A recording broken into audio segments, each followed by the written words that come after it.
I want to give a special shout out to all my patrons, my Bibliosprand, Bibliohowlers, and Bibliomancers. Thank you so much for supporting my hobby and passion even more. It means so much to me. Hi everyone, Petrik here. Today's video will be a spoiler-free review of The Forgetting Moon by Brian Lee Durfee, because the first time I read through The Forgetting Moon, this one, the first book in the 5 Warrior Angels, the first time I read through The Forgetting Moon, it was 3 years ago in 2019. And back then, I called it a severely underrated epic fantasy debut.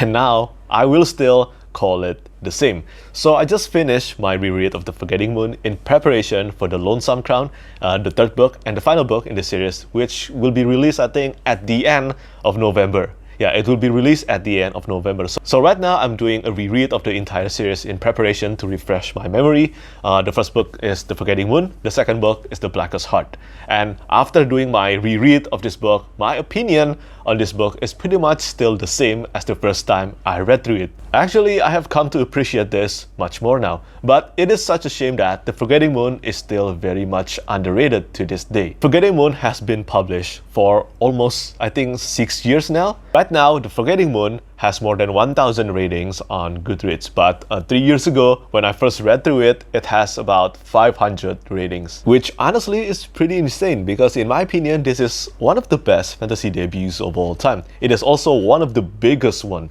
in terms of word count and page count. It's like 760 pages long. Yeah, 760 pages long, so it is massive. It is a massive epic fantasy debut, and I am still flabbergasted by how underrated this debut is. The cover art, this cover art is done by Richard Anderson. It looks super gorgeous. The cover to the second and the third book as well. And The Forgetting Moon also has a beautifully drawn map by Robert Lazaretti. Hold on, I'm going to show it to you. See, this one. And this paperback is incredibly floppy, which is, that is a plus, okay? This is a benefit for me. But of course, most importantly, The Forgetting Moon has amazing content, amazing story inside it. I remember that I seriously wish someone had recommended this book to me, but back then, I didn't know about The Forgetting Moon until the author, Brian Lee Durfee himself, approached and sent me a review copy to read, and I'm truly grateful. Look at this. This is super beautiful. This is signed by him in 2019. And I'm really hoping with the series coming to an end soon, more readers will pick up this completed, soon-to-be completed series. Throughout the majority of The Forgetting Moon, the story takes place in Gulkana, the last unconquered kingdom in the Five Isles, which is on the brink of an invasion. The angel prince of Sol Savior, Eros Raihael, is coming for worldwide domination. This is an epic fantasy with identity, war, valor, destiny, and fate as the main themes. I will recommend this tome only to readers who love epic fantasy genre heavily.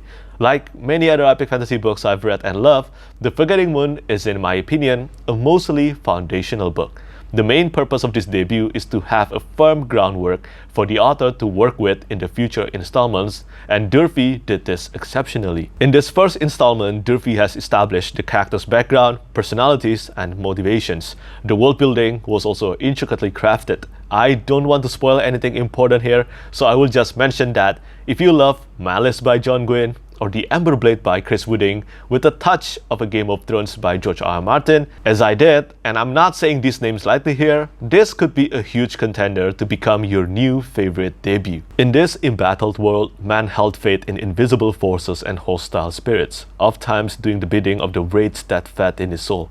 To appease the winged demons who ruled with fiery death, man erected altars of sacrifice. It was a time of selective loyalties, a time of great betrayal, a time of celestial divinations that one holy and pure and strong of mind would be born by the sea, blessed with the mark of the cross, the moon scrolls of Mia. One of the main highlights of The Forgetting Moon is that it used plenty of well-known tropes in fantasy written with a modern voice. For example, one of the most dominant tropes being used in The Forgetting Moon and also its sequel, The Blackest Heart, is the element of prophecy. I personally almost never mind prophecies in epic fantasy reads. I tend to find them comfortable, and I also love the anticipation of seeing whether the prophecies will be fulfilled, proven wrong, or non-existent to begin with. The unpredictability that can be offered from this plot plot device from this trope can be powerful if done right, even to this day. That's why it remained as a classic. Well-executed tropes are comfortable and awesome to read, and Durfee delivers on this. Who were the 5 warrior angels? Who are their descendants? Why are they so important to the present timeline? These questions will be mostly answered or not in the first book. But at the same time, Durfee also left out plenty of things, so many things, to explore in the sequel as well. There are still a lot of storylines to look forward to in The Blackest Heart. Something important to know about this book is that it is a heavily character-driven story.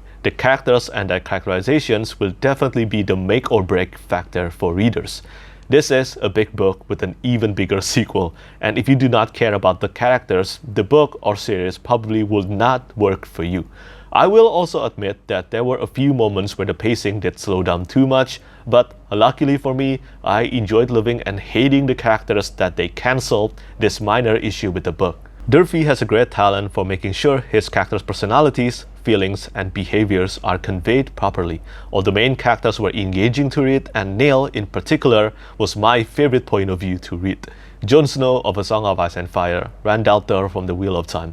In epic fantasy, bastards or adopted children that proceed to do incredible and legendary deeds are not something rare, but they're something I never get tired of. In the midst of struggling with identity and the pain of growing up as either of these, I love seeing how these characters shape the injustice and misfortune of their birth and upbringing into their strength. That's one of the many reasons why I felt Neil's story to be the strongest out of all the POVs in The Forgetting Moon. However, this doesn't mean that the spotlight belongs exclusively to Neil and characters with point of views. Through the perspectives of the main characters, we get to see the side characters being remarkably developed, and I really cannot wait to read more of their story again.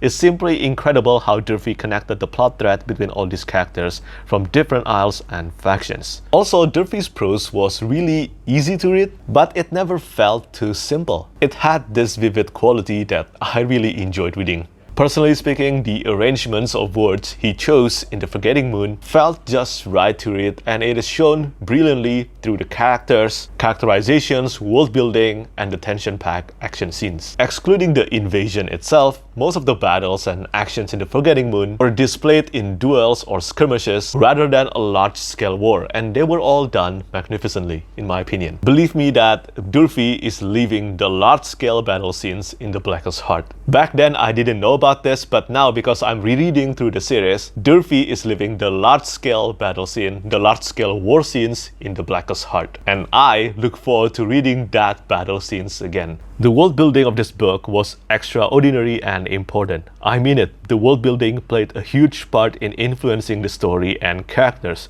The epigraph at the beginning of each chapter, which comprised of an excerpt from the 5 tomes of ancient writings, boosted the already rich world building wonderfully. Revelations, lies, and in-depth lore. Durfee really knows and understands what he's doing with his series. Every moment of reading the lore, the environment, and the history of the 5 Isles transported me easily into the book. I also thought it was charming how the number 5 became an important number for the series. 5 Isles, 5 divine weapons of Laihon, 5 angel stones, 5 tomes of ancient writings, 55 chapters, and Plant 5, which unfortunately has been confirmed to be a trilogy installment in the series called The 5 Warrior Angels. In fact, The Forgetting Moon is actually the name of the first divine weapon of Laihon, the other 4 being the Blackest Heart, which is a crossbow and the title of the second book, Lonesome Crown, a helm and also the title of the third book, and then Ethic Shroud, which is a shield, and finally Afflicted Fire, a sword. On the eventide of their escape from the slave pits, the 5 warrior angels gathered in a grove, their hearts open to glory. Angels descended in their midst, bearing 5 stones and 5 mighty gifts,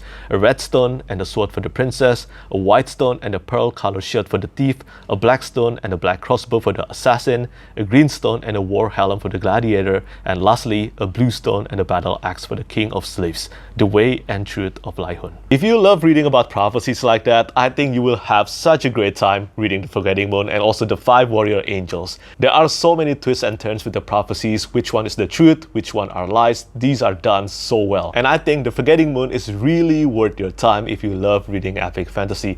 I already voiced this on the first time I read through The Forgetting Moon, and now I'm voicing this again. It is worth your time. At least give it a try, at least. I think one of the reasons why people are so reluctant in giving the Five Warriors Angels a try is that this is a huge book, a huge series, and it is also incomplete. But this series is about to be completed next month. So if you're waiting for this series to be completed, well, now it is your chance to finally read the series from the first book to its completion. If you love epic fantasy with the prophecies trope done absolutely right, I think you will love The Forgetting Moon. Mixing classic fantasy and modern fantasy seamlessly, I think The Forgetting Moon is an immensely engrossing epic fantasy debut, and I look forward to reading The Blackest Heart again, which is an improvement over The Forgetting Moon in every possible way, and I expect it will be the same case again on my reread. So yeah, that's my review for The Forgetting Moon by Brian Lee Durfee, my spoiler-free review, and I look forward to reading The Blackest Heart again in preparation for The Lonesome Crown. I cannot wait. It is seriously one of my most anticipated books of the year.